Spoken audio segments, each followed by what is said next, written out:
আসসালামু আলাইকুম বন্ধুরা, কেমন আছেন সবাই? আশা করি সবাই ভালো আছেন, সুস্থ আছেন। আলহামদুলিল্লাহ আমরাও খুব ভালো আছি, সুস্থ আছি। সোনালী রান্নাঘর উইথ ভিলেজ ফুড চ্যানেলে আপনাদের প্রত্যেকে স্বাগত জানাই।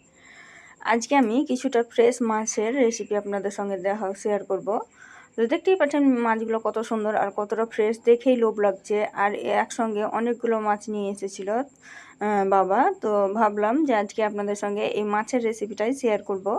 তো মাছটা আমি ধুয়ে তুলে নিলাম, তারপরে আমি কেটে পরিষ্কার করে একদম ফ্রেশ ভাবে আপনাদেরকে দেখাবো। কারণ কেটে পরিষ্কার করে দেখাতে গেলে অনেকটা বড় হয়ে যাবে, আর যেহেতু আমি এখন মায়ের ঘরে আছি তাই অতটা দেখানো সম্ভব নয়, কারণ নেটের সমস্যা, আমি অত বড় বড় ভিডিও দিতে পারবো না। তার জন্য কিন্তু একদম কেটে ধুয়ে পরিষ্কার করে নিয়ে চলে এসেছি, দেখুন।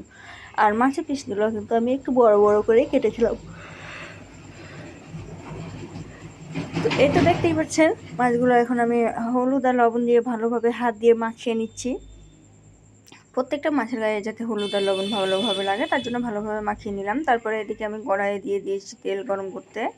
আর আমি চুলোয় রান্না করেছিলাম, কাঠের জালে। তো এই তো মাছগুলো দিয়ে দিচ্ছি, আর মাছগুলোকে কিন্তু ভালোভাবে লাল লাল করে ভেজে তুলে নেব। এই তো আমি মাছগুলো দিয়ে দিলাম, আর মাছগুলো এই তো আমি উল্টিয়ে পাল্টিয়ে ভালোভাবে ভেজে নিচ্ছি।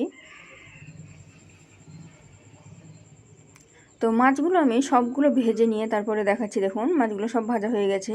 এখন আমি ওই কড়াইয়েই ওই তো একটু কড়া তেল আছে, ওই তেলে আমি আর একটু তেল দিয়ে দিলাম। দিয়ে আমি এখানে আদা রসুন আর জিরার বাটা দিয়ে দিলাম। আদা রসুন জিরা বাটা দিয়ে যদি আপনি মাছ রান্না করেন খুবই টেস্টি লাগে। আর তার সঙ্গে ছিল পেঁয়াজ বাটা। সব কিছু দিয়ে আমি মশলাটাকে ভালোভাবে কষিয়ে নিচ্ছি। তো মশলাটা একটু কষানো হয়েছে, তার সঙ্গে আমি এখন দিয়ে দিচ্ছি হলুদ গুঁড়ো। একে একে দিব আর মিশাবো, কারণ এটা কাঠের জালে রান্না হচ্ছে, না হলে কিন্তু পুড়ে যাবে। তো তার জন্য আমি একে একে দিব আর মশলাগুলো মিশিয়ে নেব। তো বন্ধুরা, ভিডিওটি যদি প্রথমবার দেখে থাকো আর আমার চ্যানেলের যদি নতুন সদস্য হয়ে থাকো, অবশ্যই চ্যানেলটিকে সাবস্ক্রাইব করে দেবে আর পাশে থাকা বেল আইকনটিকে প্রেস করে দেবে ভিডিও নোটিফিকেশান সবার আগে পাওয়ার জন্য। এখন আমি দিয়ে দিলাম লঙ্কা গুঁড়ো। এটা কিন্তু ঘরের তৈরি লঙ্কা গুঁড়ো। তো এই লঙ্কাটা কিন্তু অনেক ঝাল হয়, তাই আমি খুব বেশি দেইনি।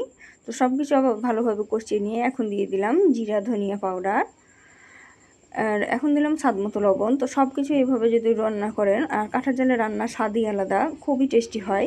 আর কালারটাও খুব সুন্দর এসেছিলো, তার জন্যই আপনাদের সঙ্গে আমি আরও শেয়ার করলাম ভিডিওটা। তো বন্ধুরা, ভিডিওগুলো যদি কোনো অংশ একটুও ভালো লেগে থাকে অবশ্যই একটা লাইক শেয়ার কমেন্ট করে দেবে, কারণ তোমাদের একটা লাইক আমাদেরকে মোটিভেট করে নতুন নতুন রেসিপি তৈরি করার আগ্রহ বাড়ায়। তো মশলাটা খুব সুন্দরভাবে কষানো হয়ে গেছিলো, তাই আমি পর্যাপ্ত পরিমাণে জল দিয়ে দিলাম। জলটা দিয়ে আমি ফুটিয়ে আসা পর্যন্ত অপেক্ষা করব। সেই তো জলটা দিয়ে আমি ভালোভাবে নাড়াচাড়া করে দিলাম। এখন জলটা ফুটে এসেছে, আর আমি মাছটাও দিয়ে দিলাম। মাছটা দিয়ে ফুটে গেছে, দেখুন।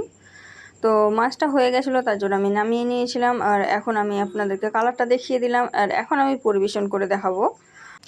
এই তো আপনাদেরকে পরিবেশন করিয়েও দেখাই দিলাম। তো কতটা টেস্টি হয়েছে দেখেই বুঝতে পারছেন। তো রেসিপিটি যদি আপনাদেরকে ভালো লেগে থাকে অবশ্যই একটা লাইক শেয়ার কমেন্ট করে দেবেন, আর এই ধরনের নিত্য নতুন রেসিপি পাওয়ার জন্য আমার চ্যানেলটিকে সাবস্ক্রাইব করে দেবেন। এখন আমি বিদায় নিচ্ছি, দেখা হবে এই ধরনের নিত্য নতুন রেসিপি নিয়ে পরবর্তী ভিডিওতে। ততক্ষণ সবাই ভালো থাকবেন, সুস্থ থাকবেন, আর আমার জন্য দোয়া করবেন। খোদা হাফেজ।